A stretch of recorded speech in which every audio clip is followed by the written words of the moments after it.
Bonjour les amis du Padre Pio, mon nom est Luc Lasselle. Nous voilà de retour.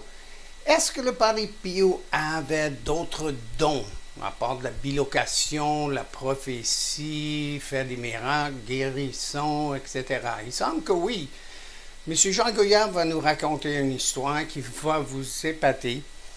C'est très intéressant et puis je vous laisse entre ses mains. Chers amis, fidèles du Padre Pio, bonjour, mon nom est Jean Goyard et vous assistez au programme Marchons avec Padre Pio.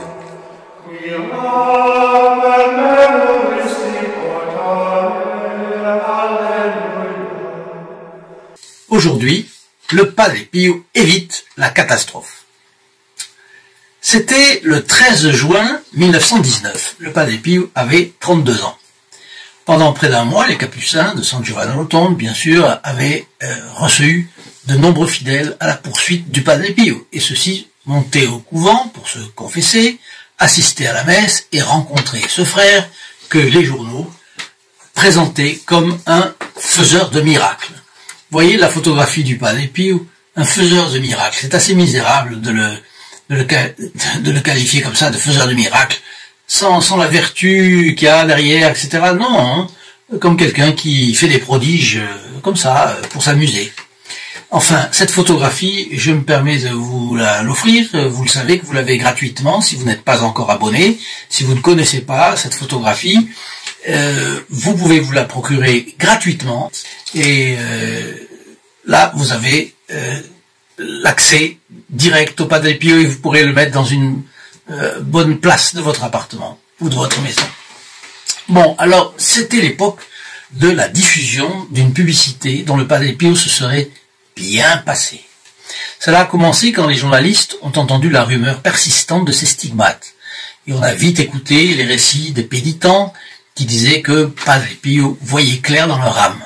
Ensuite, alors justement, on a parlé de faiseurs de miracles, terme à la fois péjoratif et qui transpire le scepticisme, n'est-ce pas? C'est l'époque du laïcisme, également en France, comme vous le savez. Alors cette accusation ne gênait pas le gros des fidèles. Faiseurs de miracles, les fidèles, ils veulent voir. Mais c'était vraiment intolérable aux gens du XXe siècle, pour ceux qui ne voulaient pas y croire, n'est-ce pas? Les laïcistes, qui est un filon qu'il y a bel et bien en France, bel et bien en Italie. Vous vous rappelez des Carbonari, n'est-ce pas? C'est une véritable campagne de presse hostile, déclenchée, hélas, avec la participation, vous le savez, de certains chanoines du chapitre de San Giovanni Rotondo qui étaient jaloux du Padre Pio et qui ont fait courir le bruit que le Padre Pio était un faiseur de miracles charlatan et puis que les moines voyaient que c'était une possibilité d'avoir beaucoup d'argent si les gens, beaucoup de gens venaient. Voilà comme certains ecclésiastiques de San Giovanni Rotondo, certains chanoines, ont fait courir les bruits. Et puis, après, ça s'est passé aux jésuites, et ensuite à la congrégation du Saint-Office, malheureusement, qui se sont installés psychologiquement dans une position contraire à celle du Padre Pio, totalement contraire. Bon, on est arrivé à la qualifier de charlatan, ensuite on l'a qualifié de moine dérangé sur le plan psychiatrique. Oui, il peut y avoir toujours des dérangés, c'est vrai, mais là il fallait que, quand même, les supérieurs s'interposent et ils ne se sont pas trop interposés. Sauf le directeur, le provincial de la province capucine de Foggia et le gardien, vraiment le gardien du couvent de Padre Pio. Ça oui, ces supérieurs-là se sont vraiment interposés. D'ailleurs, on va le voir. Alors, pourquoi ne pas dire, par exemple, qu'il passait son temps à prier, à confesser, à célébrer la messe, qu'il avait, semble-t-il, le discernement des esprits, qu'il aidait beaucoup les gens, c'était un apostolat fantastique, non, qu'il guérissait des personnes, qu'il guérissait leur âme, leur corps, non, tout ça, on ne le dit pas. Et puis, qu'il mettait ses dons absolument extraordinaires, effectivement, il fallait le vérifier, à arracher les gens, les âmes, aux griffes de diable, ça voilà, leur redonner courage, les remettre dans le chemin, dans le bon chemin pour aller à Dieu. Enfin, bref, tous voulaient voir le Padre Pio. Et la sacristie et l'ancienne église, donc, étaient bondées. Et c'était, l'ancienne église, ça veut dire une petite église de San Giovanni Rotondo. Le père gardien, le père Paolino de Calenda, qui est le supérieur, donc, du couvent, on l'appelle gardien chez les capucins, dut se frayer un chemin à coups de coude, tant il y avait du monde. Et il réussit à rentrer dans la sacristie pour appeler le Padre Pio qui devait aller célébrer la messe à midi, à ce moment-là. Il vit que Padre Pio n'y était pas. Mais après, il l'a aperçu dans un coin du couloir du couvent, plus loin, et qui regardait comme interloqué. Qu'est-ce que c'est? C'est que le Padre Pio prend conscience de la réalité de l'affluence.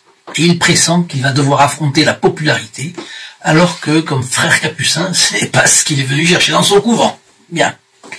Quelques jours plus tard, ses confrères lui ont posé avec insistance des questions pour lui dire « Mais qu'est-ce que vous faisiez là? Vous aviez l'air vraiment un visage curieux. » Bon. Et voilà ce que Padre Pio leur a répondu. « Je ne résistais plus à la grande chaleur qu'il y avait, voyant cette multitude de personnes qui bloquaient tout passage. Finalement, j'ai pris mon courage à deux mains, j'ai grimpé sur les épaules des hommes, et j'ai marché sur elles jusqu'à ce que j'atteigne la porte. » Bon. Alors là, pour l'instant, on voit que le Padre Pio serait monté sur les épaules. Mais c'est déjà pas mal. Si vous me demandez de monter sur les épaules de gens comme ça, bon. Alors ça a posé des questions. 2 ans plus tard, en 1921, l'évêque Raffaello Rossi, dans une de nos vidéos, raconte comment le parfum du Padre Pio l'avait émerveillé. Bon. Alors, le monseigneur Raffaello Rossi mène une enquête minutieuse au nom du pape Benoît XV sur ce frère Pio de Pietrelcina, âgé de 34 ans. Alors, au cours de l'interrogatoire, monseigneur Rossi posa au capucin la question précise sur l'épisode de 1919. On raconte un jour, vous confessiez dans la sacristie, il y avait un grand tumulte de gens, et vous avez quitté le confessionnal en passant au-dessus de la tête de tout le monde. Est-ce vrai? Et le Padre Pio s'expliqua donc aux visiteurs du pape. Un visiteur du pape, on ne peut pas raconter d'histoire. Bon. Et remarquez la candeur de la réponse du Padre Pio. C'est extraordinaire. Oui, c'est exact. Je confessais dans la sacristie. La sacristie était replète d'une multitude d'hommes. Il faisait déjà chaud et tous ces gens rendaient l'atmosphère encore plus étouffante. Mais, à un moment donné, ils ont crié et ils ont demandé au secours. J'ai vu que la meilleure chose à faire était de partir, parce que si le confesseur partait, il partirait aussi. Vous voyez? Le confesseur, oui, c'est lui qui attirait tellement les gens. Les gens étaient groupés. Bon. Alors j'ai fini de confesser celui qui était déjà là. De cela, je suis sûr. Je me rappelle. Mais je ne pouvais pas utiliser l'escalier, qui était bondé par le nombre. Il m'a fallu passer au moins au-dessus des premiers, et j'ai réussi à sortir. Et ensuite, je me suis tenu de côté pour qu'il puisse sortir et ainsi vider la sacristie. Voilà le saut du Padre Pio au-dessus des gens. Il a sauté comment? Il a sauté évidemment avec une aide de la Providence absolument phénoménale. Et il a une humilité absolument fantastique. Donc, je vous répète, je vous rappelle, non seulement que si vous partagez une vidéo, vous êtes inscrit automatiquement dans les intentions de la messe du vendredi qui suit. Mais si vous partagez 52 vidéos, c'est-à-dire une par semaine, eh bien, vous aurez 52 messes. C'est un cadeau pour vous, c'est un cadeau aussi pour, bien entendu, les personnes auxquelles vous partagez, parce qu'elles sont également placées instantanément dans les intentions du célébrant, qui dit la messe pour vous. Je vous répète également une chose importante, que les protégés du Padre Pio, eux c'est différent.